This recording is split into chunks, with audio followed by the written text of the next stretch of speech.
Welcome to the realm of heroes and monsters, story time with your host, AP Fuchs. Stories of intrigue, stories of horror, stories of superheroics, stories of monsters. Get ready, the thrill ride begins. Welcome to the realm of heroes and monsters story time with me, your host, AP Fuchs, episode 7. So, if you were to listen to one episode a week of this new season, or one episode a day, rather, you'd have 1 week of episodes to listen to. So that's not too bad. So we're doing pretty good. Plus, if you want to listen to more episodes, just go back to season 2 and season 1, and you're loaded. I believe season 1 has 30 episodes, and season 2 is about 20, I think, somewhere in there. So anyway, point is, lots of story here on the channel. And this is getting really exciting because now the podcast, I admit, I've been really busy, guys. So I haven't had much time to really take the podcast in terms of distribution to the next level.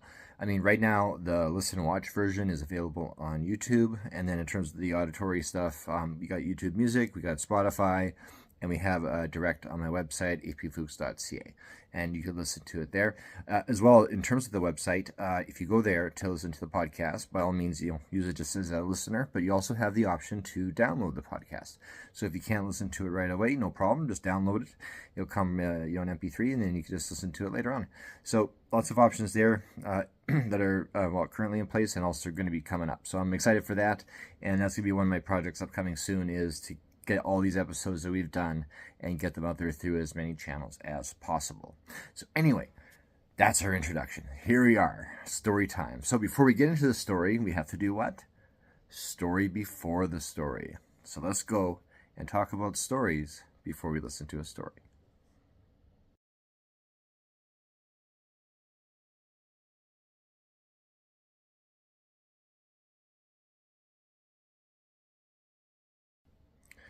Welcome to Story Before the Story. So for those just tuning in, Story Before the Story has been a talk about stories and how our lives are compiled with all sorts of stories, just compounded with it. Everything we do is a story. So today we're going to talk about memories. Memories are a story, right? But what's interesting about memories as a story is when you go back through your files, so to speak, in your head, you tend to just pick out sort of key points or key moments, right? It's almost like a bullet point memory system in a way that we have, right? Because at nighttime our brain sifts through all the stuff and gets rid of some things.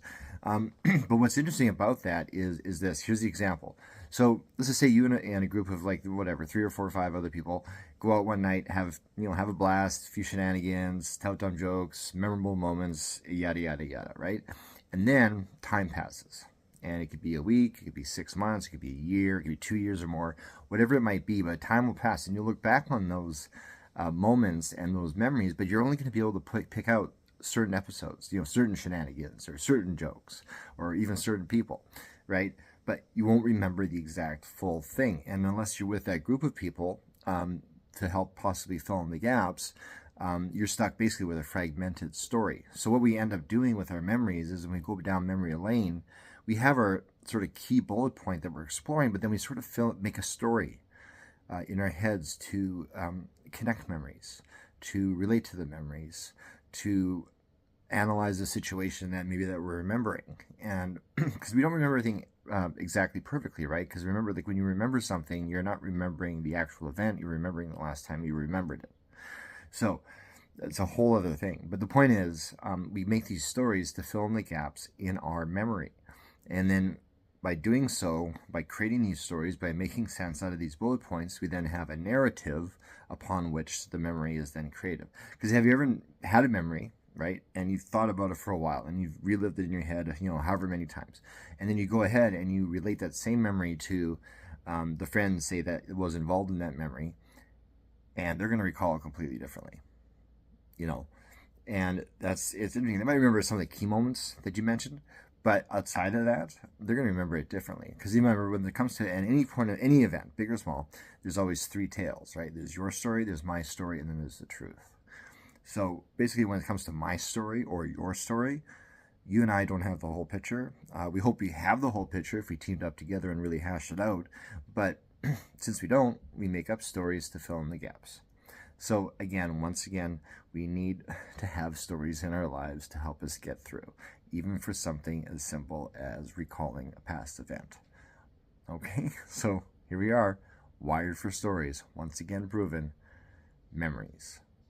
Now, without further ado, let's get into story time. See you there.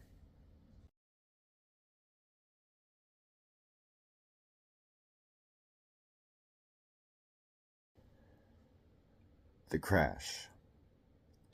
The Toyota Camry went airborne at 103 kilometers an hour the moment it hit the slick patch of ice on the road.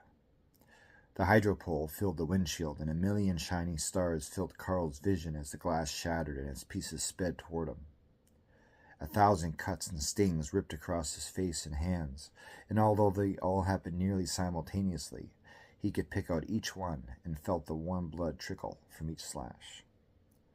The steering wheel came at him at lightning speed, and his face smashed against it, teeth bursting forth from their resting place in his gums. Blood filled his mouth. The leather covering at the top of the wheel slammed into his eyes, and when his head flew back after the impact, his neck cracked and he went momentarily blind and envisioned his eyeballs left stuck to the steering wheel. Darkness, then light, then the hydropole up close and the personal, and the Camry folded against it in a tight U. Carl's head throbbed, and there was immense pressure against his forehead, even though he was leaning back in his seat, his head touching nothing. He tried to reach up to see if his head had caved in from hitting the wheel, but couldn't move his arm. It was pinned between the right side of the chair and the deep indent from the pole. He tried his left hand, and found it had somehow gotten behind his body in a chicken wing-like angle. Realizing this sent his shoulder ablaze with pain, his left hand and fingers numb. The front of the car was folded inward and on top of him, keeping his legs from moving. Cell phone. He had a cell phone. Front left pocket. But how to dial without fingers?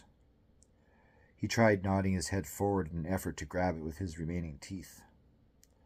Where'd he go from there, or how he would dial, he didn't know. It didn't matter anyway. The deep and pounding pain at the base of his neck gave him a splitting headache that forbade any movement to retrieve the phone. The cut sang their glorious sting, especially on his right cheek. He could only imagine a concentration of torn open flesh. Blood dripped from his jaw.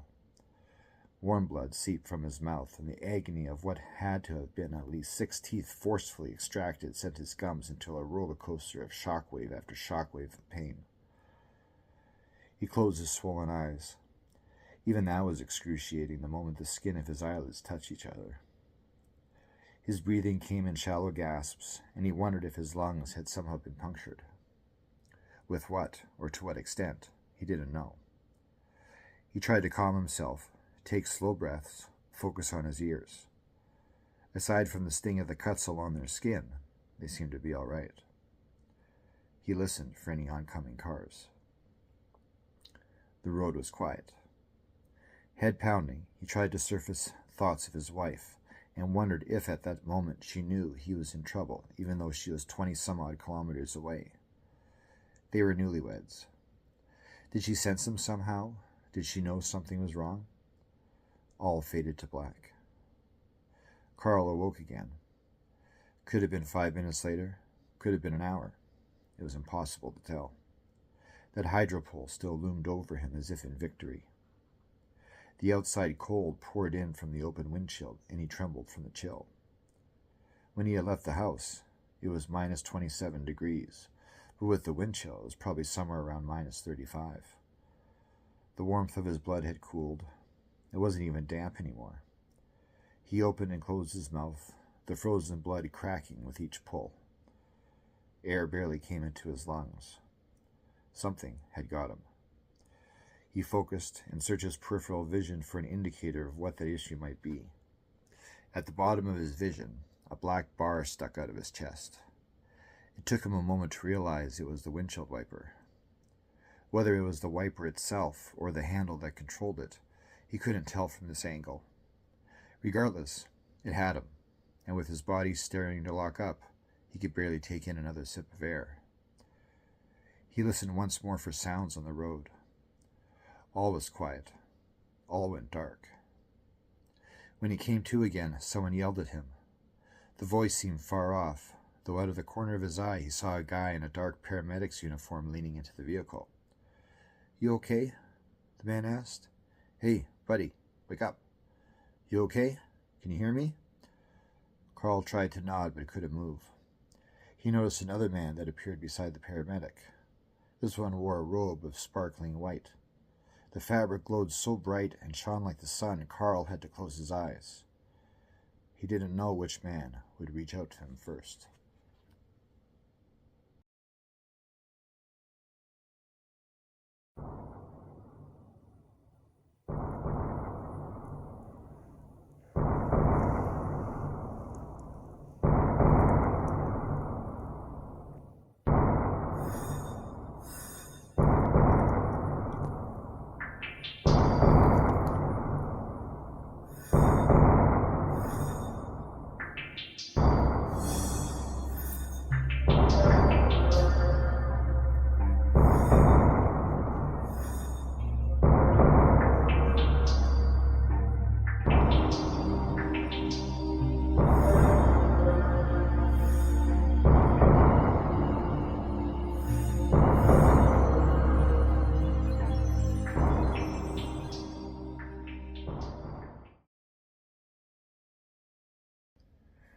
Welcome to the after credits. So here we're going to do a quick plug, and the plug is this.